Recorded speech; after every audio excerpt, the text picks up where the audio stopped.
What is going on, everybody? Welcome to another LilBigMan review of this time Friday Night Smackdown with the blue background. Team Smackdown shirt, you know what it is. I'm on a different show every week. I get drafted. I'm drafted. I got Team Raw. I'm on Raw. Then I'm on SmackDown. But hey, that's the perks of doing this on YouTube, right? I get to switch brands when I want. Um, Tonight was another King of the Ring tournament night, as just like Monday Night Raw, with tonight having matches to determine who moves on to the next round. Unlike before with Monday Night Raw, SmackDown didn't have matches that was advertised for the show. They got moved to the house show. This time around, there was matches they announced ahead of time that was going to be on the house show instead of Friday Night SmackDown. That should have been on Friday Night SmackDown, but 2-hour show. What you gonna do, right?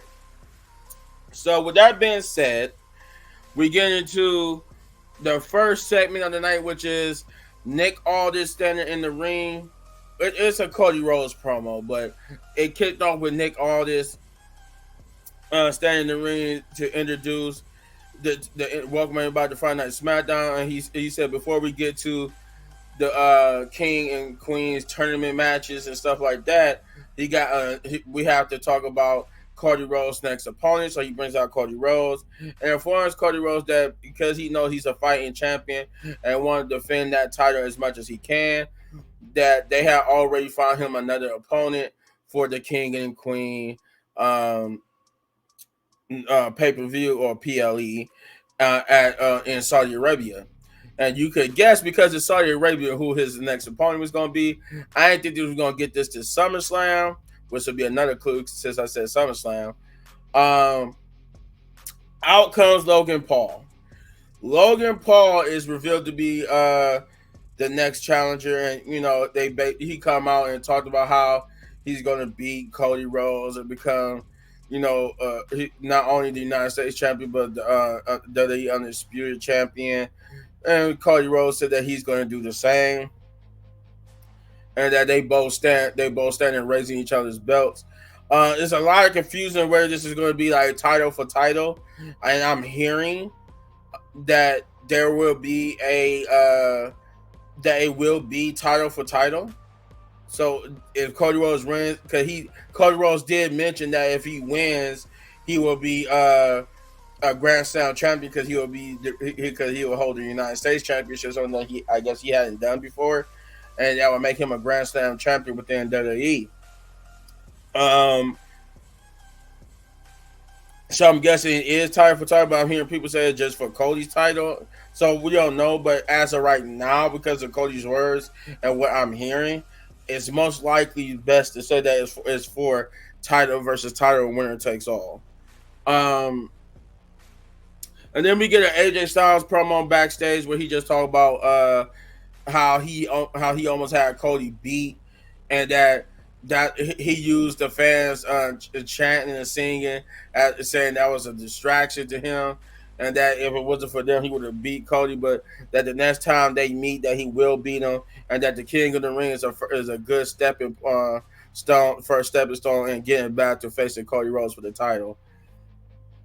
Then we get the first match of the night, which is a Queen of the Ring first round tournament match, which is Naomi versus Nia Jax. This was a good one. Naomi looked good here.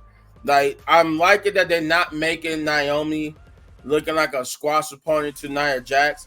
I'm starting to like that too. That Nia Jax is not winning as easily against people. It shows that people are starting to elevate themselves to where they could actually stand toe-to-toe with Nia Jax and make it look believable. And they did that here with Naomi. I would have preferred Naomi got the victory myself, but Nia Jax ended up getting the victory and moving on to the next round to face the winner of a later match. But then we get a Baron Corbin promo backstage when he's interviewed about how it feels to be back on the main roster from SmackDown. From NXT, and he was saying how He needed to go to NXT because he was lost. He was Happy Corbin and Constable Corbin. He was all these different Corbins, and he needed to find himself, and he did by being on NXT. He would get interrupted by Carmelo Hayes, who would mock him for not for him getting drafted, but he could mock him for being drafted all not in a round, but in the online rounds. Because Corbin, when he got drafted to SmackDown, it was after the show ended. It was in the social media rounds.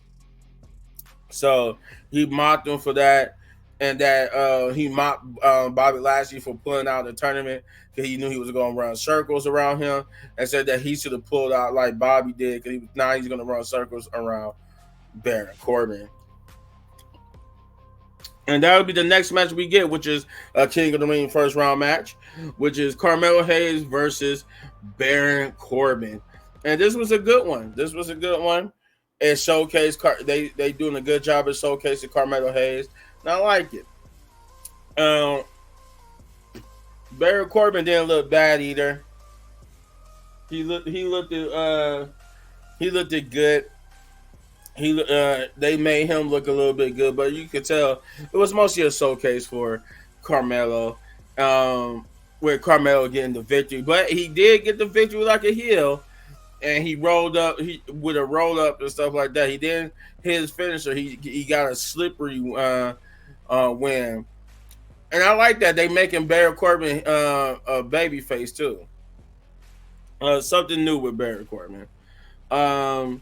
Then we get a Bayley promo where she's talking about the prospects who she think might take the Queen of the Ring tournament.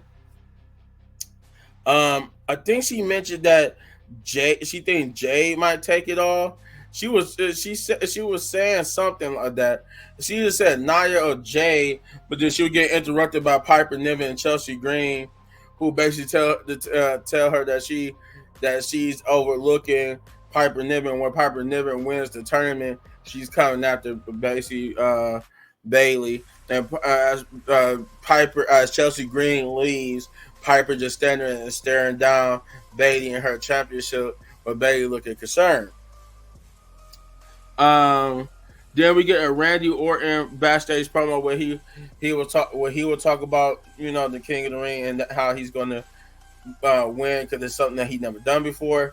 But most importantly, he wanted to turn his attention to Tama Tonga and tell Tama that he took out Kevin Owens in a match at a Backlash, and that he won't forget that, and that he have a strong feeling that they will run into each other in that tournament. And when he do, he'll make sure that Randy Orton, because he usually let the RKO people out of nowhere, but he's going to make sure that Tama Tonga see it coming.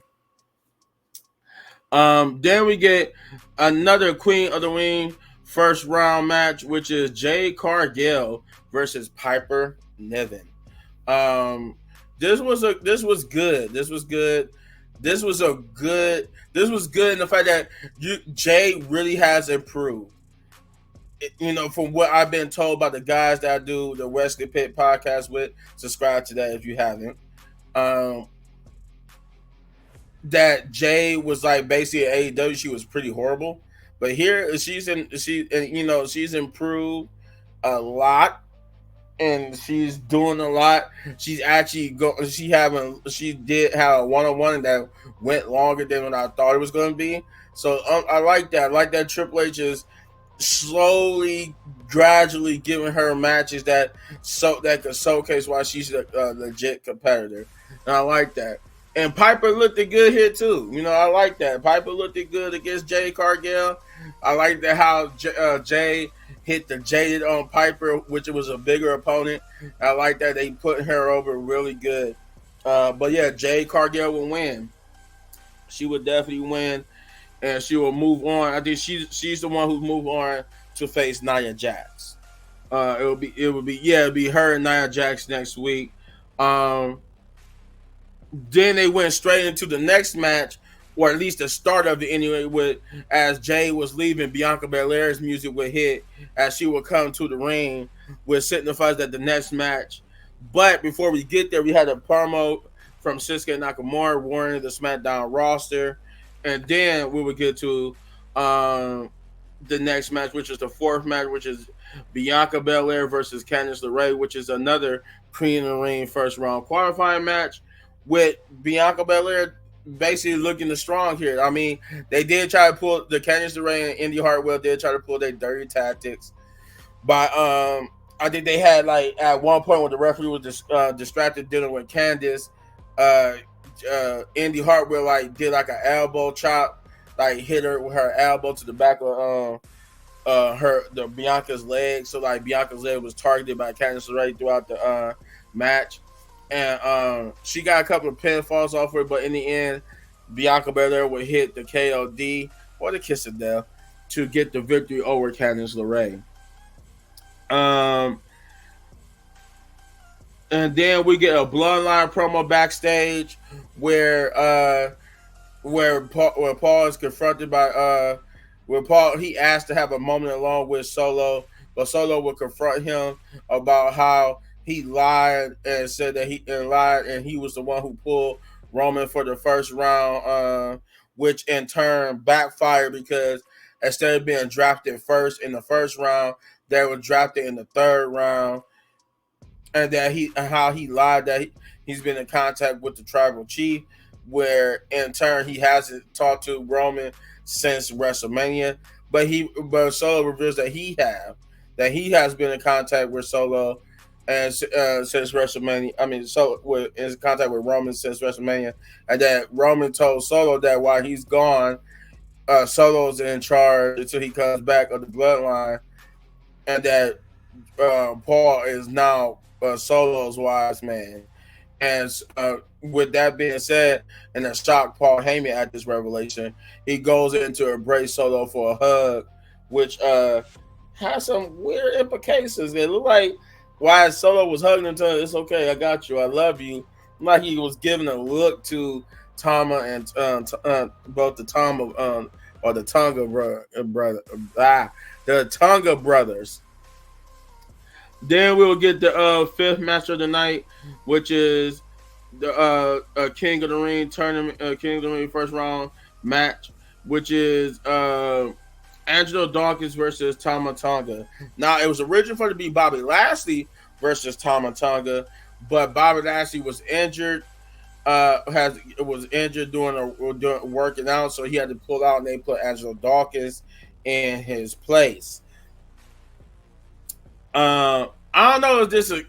I don't know. This might be a kayfabe injury because I hope he's not. I hope it's a kayfabe injury because I hope nobody got injured for real. I think this is maybe a way to write so that Bobby Lashley don't have to take a pin to protect him, because it would be like they want to elevate and push Tonga, but they don't want to do that at the expense of Bobby Lashley. So maybe they just trying to, protect Bobby Lashley, say he got an injury, so that way they could write him out so he don't have to take a pinfall loss here. I don't know. But either way, because of that, Angelo Dawkins will go on one-on-one with Tama Tonga, which was an okay match. Of course, the Bloodline, they shenanigans would get involved, which would help Tama defeat Angelo Dawkins. Though both Angelo Dawkins and Montez Ford did look good here. We even got a Montez Ford dive onto Solo and Tama's brother Tanga, or whatever his name is. I think it's Tama and Tanga, right? But in the end, he would get beat by Tama, and then Tama would Solo with Samoa Spike both Montez and Angelo Dawkins for their troubles, and they were all stand with the ones, which for the first time Paul Heyman did voluntarily, until he got horrified when Solo did what I said before, Samoa Spike to Angelo Dawkins. That's what made Paul Heyman go back to being like, oh my god. And then we got the main event, which is AJ Styles versus Randy Orton in the King of the Ring first round tournament. I know what you're thinking. There was more people. I'm about to get to that. This was a good match between the two. Another match where somebody was getting their leg worked over. I did this time. I was about to say Randy Orton's leg, and for the most part, they would go back and forth, having some good spots.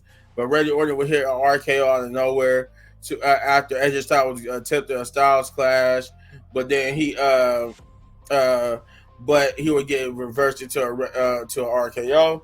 Randy Orton wins and moves on to end the show. Now they did announce that for today, which I'm recording this on Sunday because I had a crazy Friday and Saturday.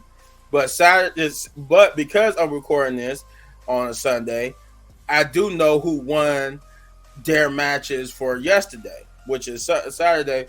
At the live event, LA Knight did and beat Santos Escobar because it was supposed to be LA Knight versus Santos Escobar and Tiffany Stratton versus Mia Yim. I do know that LA Knight beat Santos and Tiffany Stratton beat Mia, but from what I heard, it was a little bit of controversy because it looked like Mia Yim should have won. I guess they said she should have won because when Mia Yim hit her finisher and she went for the pin, it would have been a 3 count. But I guess Tiffany barely with her fingertips, she grazed the bottom rope or she barely grabbed it. Basically it was to the point where it still should have been a 3-point because she clearly didn't have full control of the bottom rope. But the referee didn't count the 3, which continued the match and allowed Tiffany Stratton to get the victory for the Alabama Slam.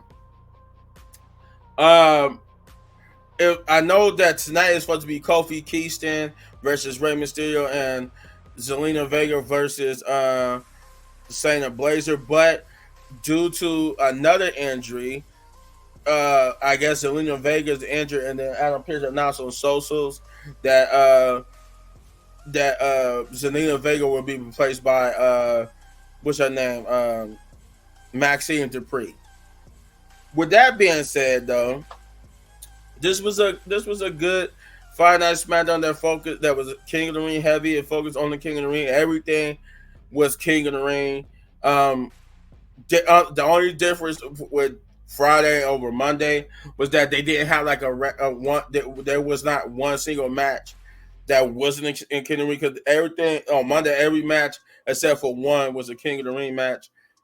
This on Friday, every match was a King of the Ring or a Queen of the Ring match. So with that being said, I like that they focus heavily on the King of the Ring, making it look important. So I'm gonna give this an 8 out of 10 just because I like the storytelling, I like the focus. I'm gonna give it an 8 out of 10 big ups. But you let me know in the comments down below what you thought, and if you enjoyed my review of Friday Night Smackdown, you know what to do. You hit this button right here for all of my, not that logo, but you know the little thing that's gonna pop up for all of my WWE reviews. And if you enjoyed the video so much you want to support the channel, all you gotta do is hit those buttons. Because please hit that like, subscribe, share, hit the notification button, share it with your friends who like wrestling, share it with everybody because we're trying to get to 10,000 subscribers. Then we'll move on there to the next goal. But the goal for right now is having to get to 10,000 subscribers. Anywho, and if you enjoyed this, want to see more of my content, hit any one of these videos right here, and I'll be back with some more. I got another Mr. Barton reaction and some more on the way. Peace.